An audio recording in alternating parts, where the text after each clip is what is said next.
పెద్ద నోట్ల రద్దుతో రాష్ట్రంలో తలెత్తుతున్న ఇబ్బందులు, ఇతర కష్టాలపై ముఖ్యమంత్రి చంద్రబాబు కేంద్రానికి లేఖ రాయనున్నారు. అన్ని ఏటీఎంలను వీలైనంత త్వరగా వినియోగంలోకి తెచ్చేలా చర్యలు తీసుకోవాలని లేఖలో కోరాలని నిర్ణయించారు. విజయవాడలో ఆర్బీఐ అధికారులు, బ్యాంకర్లతో గంటన్నర పాటు చంద్రబాబు భేటీ అయ్యారు. ప్రజలకు నోట్ల కష్టాలు లేకుండా చూడాలని, సమస్యను అధిగమించేందుకు మార్గాలు అన్వేషించాలని వారికి సూచించారు. ప్రజల ఇబ్బందులు తొలగించడానికి ఆర్థిక శాఖ అధికారులు, కలెక్టర్లు, ఎస్పీలు, బ్యాంకర్లు సమన్వయంతో పనిచేస్తున్నారని ముఖ్యమంత్రి వెల్లడించారు. డిజిటల్ లావాదేవీలు పెరిగేలా చర్యలు తీసుకుంటున్నట్లు తెలిపారు. నిత్యావసరాల ధరలు ఎక్కడా పెరగలేదన్న ముఖ్యమంత్రి సరకులను ఎక్కువ ధరకు విక్రయిస్తే పీడీ యాక్ట్ ప్రయోగిస్తామని వ్యాపారులను హెచ్చరించారు. ఈ కరెన్సీ చెస్ట్ వల్ల ఆ బ్యాంకులో డబ్బులుంటే ఆ బ్యాంకే ఉపయోగపడుతున్నాయి, వేరే బ్యాంకు ఉపయోగపడడం లేదు.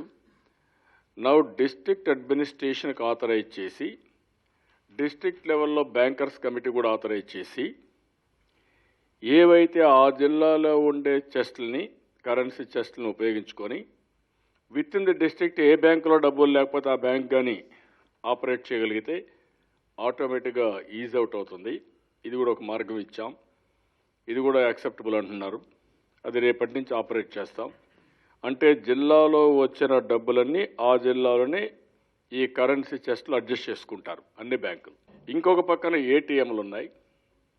ఏటీఎంల్లో 100 రూపాయలు, 50 రూపాయలు దెర్ ఇస్ ఎ ప్రాబ్లం.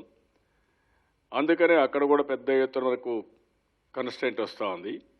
ఏదైతే కరెన్సీ చెస్ట్ ఏదైతే ఉందో అదే మోడల్లో వచ్చిన డబ్బులు ఆ జిల్లాలోనే వాళ్ళకు కానీ అడ్జస్ట్మెంట్ ఇవ్వగలిగితే ఆ ప్రొసీజర్ ప్రకారం ఈ డబ్బులు కూడా ఆ జిల్లాలో ఉండే మెకానిజం పెట్టుకొని ఆల్ ఏటీఎంలో ఫిలప్ చేసుకుంటూ వస్తారు. అయిపోతుంటే మళ్ళీ ఫిలప్ చేసుకుంటూ వస్తారు. అప్పుడు ఈజీగా ఏటీఎంలు ఫిలప్ చేయడానికి అవకాశం ఉంటుంది. ఇది కాకుండా మూడో మెజర్ మేము ఆలోచించేది 500 రూపాయల నోట్లు కూడా మనకు కూడా రావాల్సిన అవసరం ఉంది. 500 రూపాయల నోట్లు రావాలి, 100 రూపాయల నోట్లు కూడా రావాలి, అర్బన్ ఏరియాలో 50 రూపాయల నోట్లు కూడా రావాలి. భవిష్యత్తులో కూడా మనం చూస్తే డిజిటల్ ట్రాన్సాక్షన్స్కి ఎక్కువ ప్రాధాన్యత వస్తుంది. ఇంకా ఈ డిజిటల్ ట్రాన్సాక్షన్స్లో 3-4 ఉన్నాయి. ఒకటి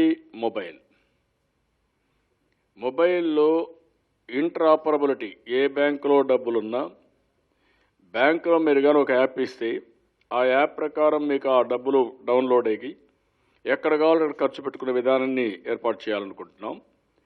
ఇది కానీ వస్తే చాలా వరకు మనకు ఉపయోగపడుతుంది.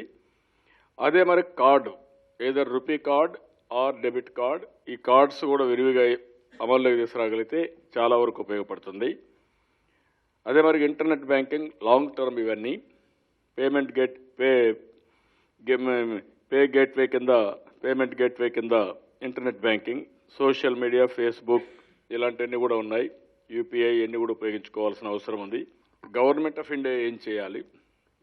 మన గవర్నమెంట్ ఏజెన్సీస్ అన్నీ, ఆర్టీసీ కానీ, ఈ సేవా సెంటర్స్ కానీ, రైతు బజార్లు కానీ, ఎలక్ట్రిసిటీ డిపార్ట్మెంట్ కానీ, లేకుంటే utility departments, Panchayat Raj, municipal administration ఇవన్నీ ఏవైతే ఉన్నాయో అవన్నీ కూడా డిజిటల్ పేమెంట్స్ని తీసుకునేట్టుగా చేయడం కోసం దానికి ఒక మెకానిజం ఎస్టాబ్లిష్ చేయడం.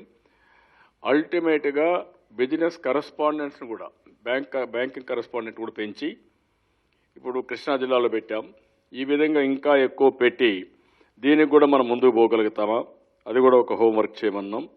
ఇవన్నీ వస్తే చాలా వరకు కొంతవరకు పికప్ అయ్యే పరిస్థితి వస్తుంది.